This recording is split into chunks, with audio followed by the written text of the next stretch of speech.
Bonjour à tous et bienvenue sur Dixit.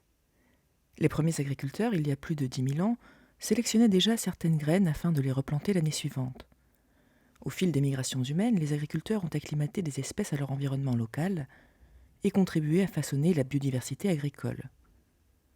Vandana Shiva souligne que les semences paysannes sont le résultat de millions d'années d'évolution et de milliers d'années d'essaimage et d'usage par les fermiers. Elles découlent donc du travail des paysans et non des entreprises semencières. Cette biodiversité agricole est le fruit de l'intelligence collective de différentes cultures à travers le temps et l'espace. Or, l'Organisation des Nations Unies pour l'alimentation et l'agriculture estime que les 3/4 de la diversité agricole ont disparu au cours du siècle dernier. Les conséquences de cette perte de diversité sont dramatiques. La monoculture intensive menace toute la biodiversité environnante. Prenons l'exemple du maïs. En Amérique du Sud, les indigènes ne le cultivaient jamais tout seuls. Il faisait toujours partie d'un ensemble de plantes appelées les 3 sœurs, le maïs, les haricots et les courges, chacune cultivée en de multiples variétés. Du reste, dans les villages traditionnels autour de Mexico, vous pouvez encore trouver des milliers de courges différentes et des haricots sous toutes leurs formes.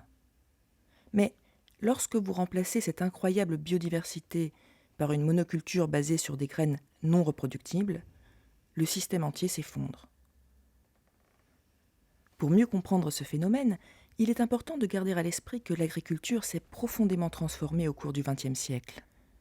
L'agriculture moderne a connu 3 révolutions qui ont profondément bouleversé les pratiques paysannes et le type de semences utilisées. D'après Vandana Shiva, ces 3 grandes transformations de l'agriculture moderne sont conceptuellement solidaires. Ces 3 révolutions sont basées sur le même présupposé, selon lequel la vie est une matière première et les organismes qui la composent de simples machines. Cette idée ne tient pas compte du fait que le vivant est complexe, basé sur la diversité et sur une forme d'autonomie, d'auto-organisation.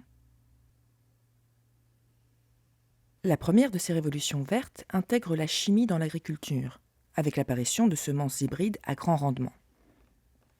Pour mieux contextualiser le propos de Vandana Shiva, rappelons rapidement qui sont, historiquement, les premiers acteurs de cette révolution verte. C'est d'abord au Mexique que les semences hybrides font leur apparition, en 1943, avec la collaboration de la Fondation Rockefeller. Notons que l'intérêt de la Fondation Rockefeller pour la génétique, qu'elle s'applique aux plantes ou aux hommes, n'a rien de nouveau.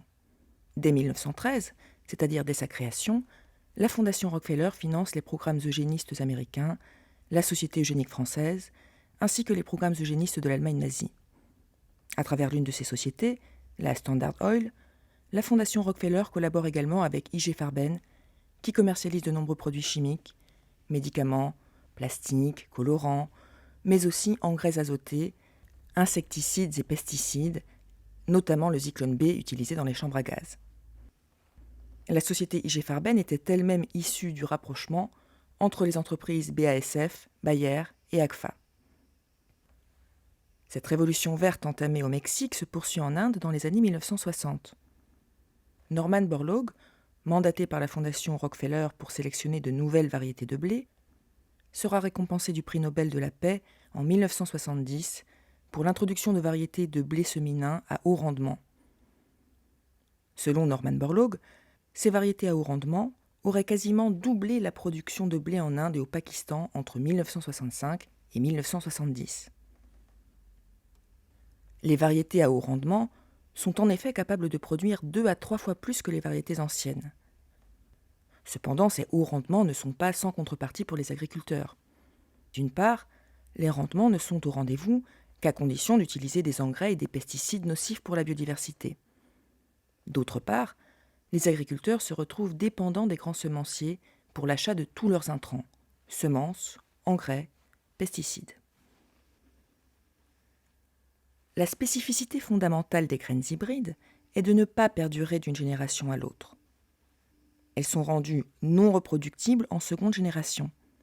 Les fermiers doivent donc les racheter chaque année, puisque leur reproduction est impossible. L'industrie elle-même affirme que cela crée un marché captif dont les fermiers sont prisonniers. Chronologiquement, la première atteinte au principe des graines paysannes vient donc des graines hybrides, et tout particulièrement du maïs hybride.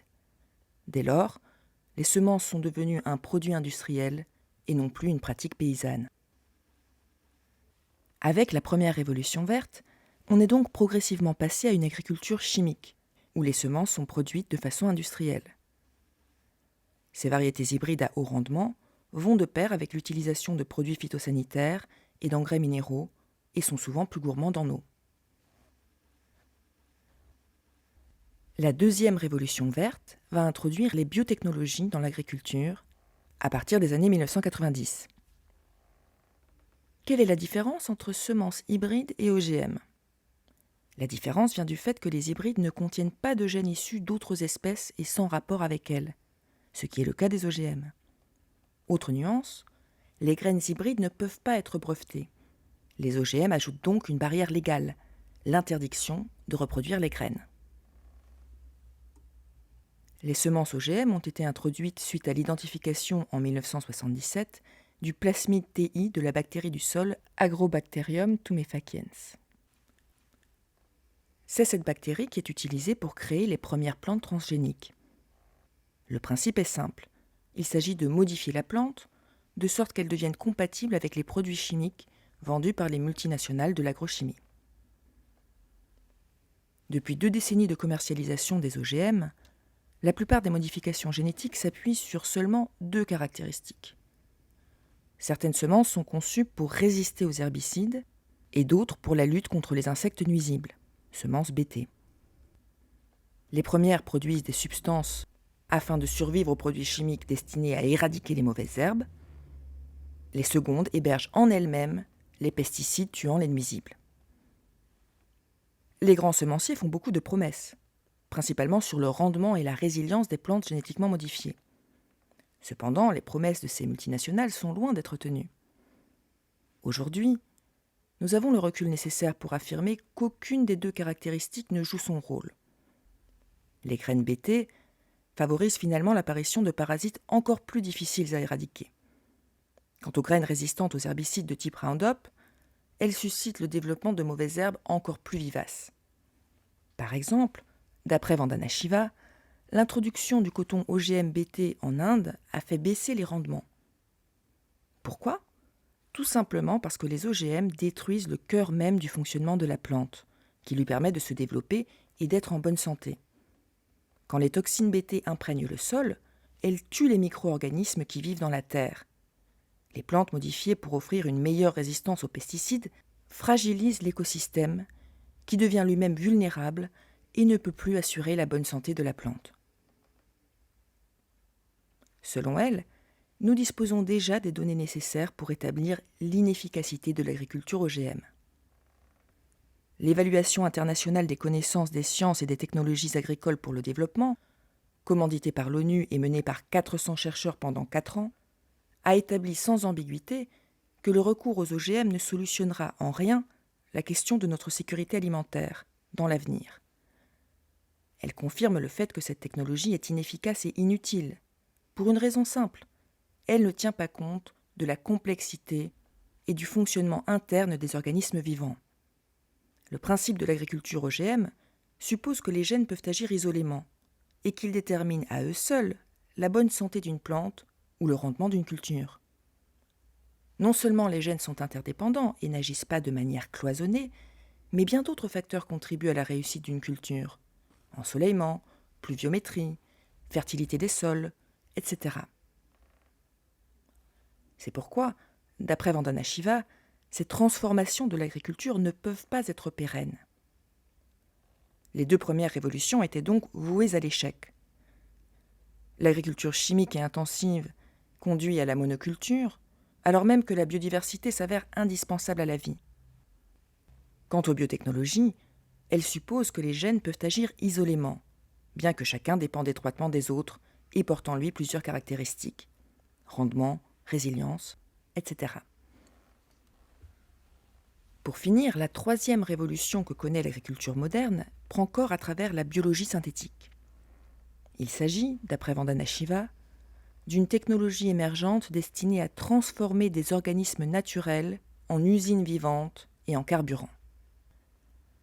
Cette discipline espère notamment créer de toutes pièces des systèmes biologiques fonctionnant comme des ordinateurs ou des usines. Il s'agit de chaînes de réactions chimiques impliquant la création artificielle de micro-organismes, des bactéries par exemple, utilisées comme des usines cellulaires, produisant des molécules. Celles-ci servent ensuite de base pour la production de polymères ou de carburants issus de matières premières végétales. La biologie synthétique, encore embryonnaire, suscite néanmoins de nouvelles inquiétudes. La troisième révolution s'écarte encore davantage des fondements de la vie sur Terre. Elle considère la biomasse comme un matériau a priori improductif, usagé et inutile, tant qu'il n'est pas transformé en biocarburant. Cette troisième révolution est présentée comme une nouvelle bioéconomie. La Banque mondiale prévoit que 18 à 44 millions d'hectares de terres agricoles, actuellement destinées à l'alimentation, seront convertis à la production industrielle, et en particulier de biocarburants, d'ici à 2030. Cette troisième révolution suscite une véritable ruée des fonds d'investissement vers les terres agricoles à partir des années 2000. Vandana Shiva rappelle que Morgan Stanley a par exemple acheté 40 000 hectares en Ukraine et que BlackRock a monté un fonds d'investissement agricole de 200 millions de dollars.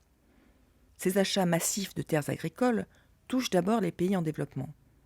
Mais les pays dits développés sont aussi concernés par ce phénomène.